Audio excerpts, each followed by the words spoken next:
Hi, everyone, and welcome to Make It Grow. This is Desiree. So, I wanted to do a little tour of what I'm working on for the fall. Before I do that, though, I wanted to say that my daughter, who usually does these videos for me, is away, and so I am using a selfie stick. Yes, a selfie stick for the very first time. Don't ask me why. I've never done this before, but I have it.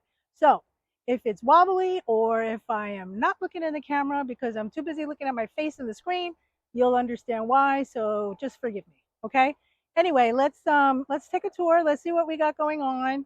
There's some good stuff, and then there's some bad stuff. So here we go. So I don't know if you recall, but the last time I tried these Suyu Long cucumbers, I was having a lot of issues with worms and they were eating the plants. And so I decided to pull them all out and start all over again. So we're doing pretty good. And if you can see, we have a nice size one here.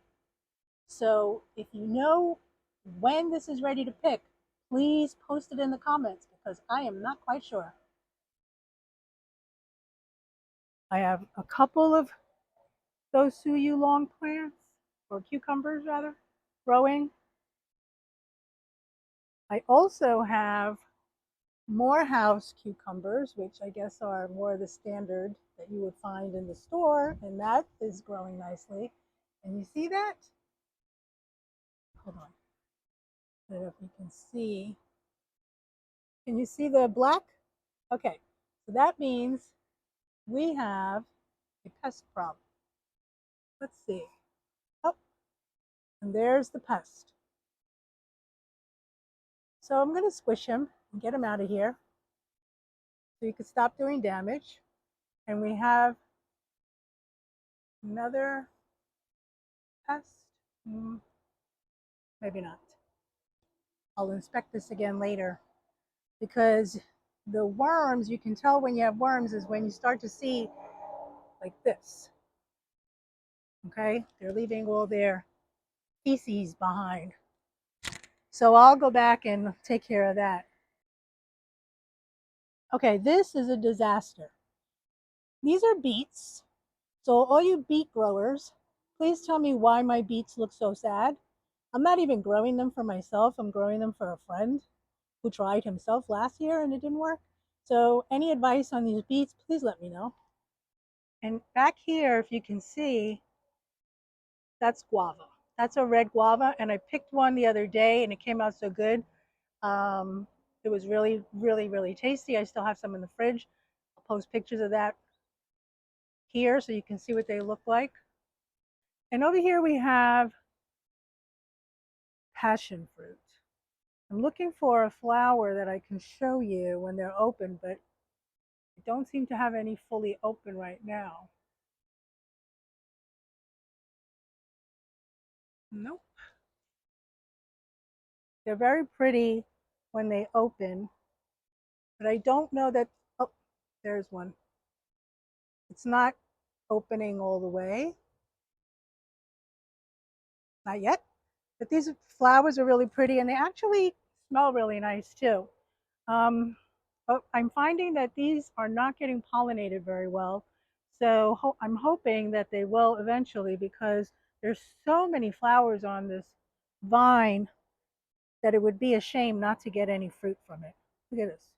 Flowers. Back here, there's more flowers. They're all over the place. Now, if you're into passion fruit, fair warning, look at it. It goes everywhere. It's climbing on everything. Climbing towards the banana tree, and it is climbed up. You look all the way up on the top, you can see it on the top of the avocado tree. It's climbed all the way up the avocado tree. So, my advice is if you're interested in growing passion fruit, give it a lot of space, put it on a fence or something where it can just go wild. Over here we have muskmelon, and I had a really nice one, and it was found also by a local animal, so I've had to cover these so that this way they'll last. and hopefully I'll be able to eat it because the guy, they say it's a guy, but anyway, the animal that came and took the other one scratched all into it, took a couple of bites, and then left it there. So I guess he didn't like it, and I was really disappointed. It had such a really good smell to it too. It smelled so yummy, but sadly, I couldn't eat it. So now we are covering them up and hoping that they'll be okay. Pineapples. Okay, this is my yucca tree, or cassava in English.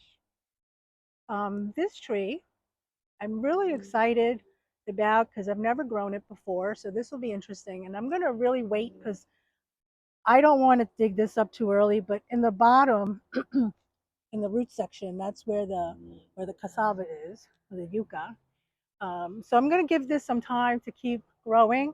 And once I'm ready to harvest it, then I'll be able to take some cuttings from this and hopefully they'll last for the following year. We'll see. There's another baby one down here. This little guy doesn't seem to want to grow. Not sure why. And this is the evergreen tomato. Um, is it evergreen? No, Everglades. Everglade tomatoes. These tomatoes, I have to tell you, it really took a couple of months for these seeds to germinate. When I bought them, there was a paper in it that did say it does take a long time, so be patient. And it did. It took a really long time. So if you're interested in Everglade tomatoes from seeds, be prepared to wait a couple of months before they start to germinate. They do take a very long time. So that's my tour of my fall garden. I hope you enjoyed it.